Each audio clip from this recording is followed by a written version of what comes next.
আজ বানিয়ে নিয়েছি টুটি ফ্রুটি আইসক্রিম। কী দিয়ে বানিয়েছি জানো? বিস্কিট আর ব্রেড দিয়ে। তো একদম কম উপকরণে যেগুলো ঘরে থাকে ওইগুলো দিয়ে বানিয়েছি। তো কীভাবে বানিয়েছি ভিডিওটা একটু লম্বা হবে, কিন্তু তোমরা ভিডিওটা পুরো দেখো, কারণ খুবই সহজে বানানো যায় আইসক্রিমটা। আর বাচ্চাদের জন্য সব সব বাচ্চারাই যেহেতু এই গরমে আইসক্রিম খেতে চায়, শুধু বাচ্চারা না আমরাও খেতে চাই। তো এইভাবে চট করে বানানোও যায়, বেশি ঝামেলাও নেই, আর খেতে একদম আইসক্রিমের মতনই হয়। তো কীভাবে বানিয়েছি চলো দেখে নিচ্ছি। কড়াইতে আমি দিয়ে দিয়েছি 1 লিটার মতো দুধ। দুধটা আমি আমুল তাজা নিয়েছি, তোমরা গরুর দুধও নিতে পারো। আর এখানে আমি 8-10টা ব্রিটানিয়া বিস্কিট দিয়ে দিলাম।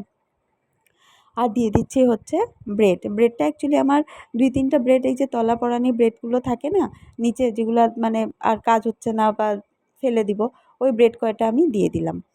আর তোমাদের কাছে যদি ব্রেড নাও থাকে তোমরা শুধু ব্রিটানিয়া বিস্কিট দিয়েও করতে পারো, বা ব্রিটানিয়া বিস্কিট যদি না থাকে তাহলে শুধু ব্রেড দিয়েও করা যায়। তারপরে যখন মোটামুটি ব্রেড আর বিস্কিটটা একটু গরম দুধে গলে যাবে, তখন এখানে আমি আধা কাপ মতো চিনি দিয়ে দিয়েছি। এবার দেখো চিনি দিয়ে কিছুক্ষণ একটু জাল দিয়ে তারপরে আমি গ্যাসটাকে অফ করে দেবো। আমার দুধটাকে ক্ষীর করারও দরকার পড়বে না।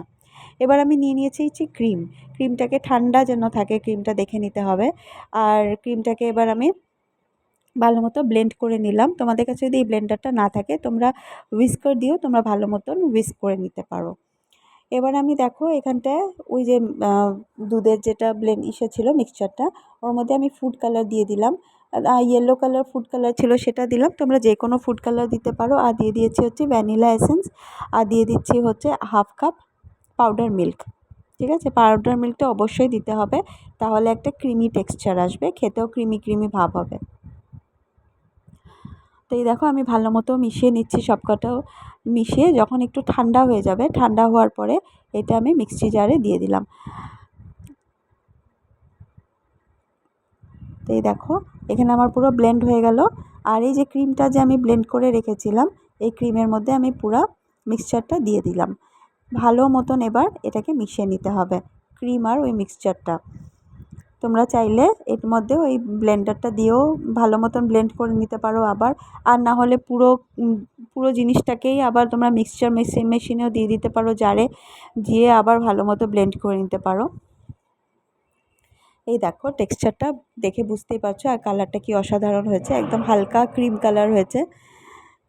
তো ব্যাস হয়ে গেছে আমার যেটা মানে যতটুকু করার এটা হয়ে গেছে। এর মধ্যে এখন আমি দিয়ে দেবো হচ্ছে কিছু আখরোটের বাদাম ছিল, ওই বাদাম আমার ঘরে পড়েছিল তো ওটা দিয়ে দিলাম। তোমাদের ঘরে যদি অ্যালমন্ড বাদাম থাকে অ্যালমন্ড দিও, কিশমিশ আমি আর দিচ্ছি না। আর দিয়ে দেবো হচ্ছে টুটি ফ্রুটি, যেহেতু এটা টুটি ফ্রুটি আইসক্রিম, তো টুটি ফ্রুটি আইসক্রিমই দিয়ে দেবো। টুটি ফ্রুটিটা একটু বেশি করে দেবো আর কি। দেখো আমি ভালো মতো ছড়িয়ে নিয়েছি।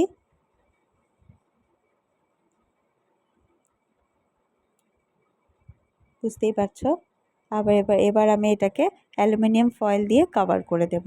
ঠিক আছে, এবার এটা যাবে ওভারনাইট ফ্রিজে। ভালো মতন যেন ওভারনাইট মানে ওভারনাইটে পুরো ফ্রিজ করা হয়, তাহলে এটা এরকম পুরো আইসক্রিমের মতো পুরো চিল্ড। এই দেখো দেখতেই পাচ্ছ, আমি উঠাতে পারছি না। এই দেখো, তো আমার কাছে আইসক্রিম স্কুপারটা নেই, আইসক্রিম স্কুপারটা দিয়ে ভালো মতো উঠানো যায়।